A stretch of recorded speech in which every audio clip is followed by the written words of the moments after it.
La Chine a pratiqué jusqu'ici et va pratiquer encore la politique de non-ingérence, n'est pas parce que la Chine pense que tout est merveilleux dans d'autres pays, mais seulement en la fin fond des choses, il faudrait compter sur le peuple de ce pays pour avoir un vrai développement. Suivant ce principe-là, la Chine accompagne la Côte d'Ivoire dans tous ses objectifs fondamentaux, la paix et la sécurité, la réconciliation et le relancement économique et social.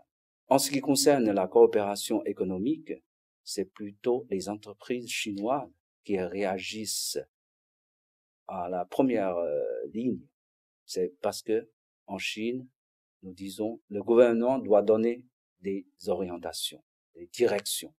Mais ce sont les entreprises qui jouent un rôle principal dans le développement économique et social. Et puis aussi, il faut respecter les règles du marché. Voilà, c'est pourquoi le gouvernement chinois encourage les entreprises chinoises de bien travailler dans tous les domaines ici en Côte d'Ivoire. Mais malheureusement, la Chine et les entreprises chinoises ont un grand handicap. C'est que nos entrepreneurs ne parlent pas français, ne connaissent pas vraiment votre culture. Donc, ils travaillent, ils réagissent plutôt dans leurs coutumes. Donc, il manque une communication.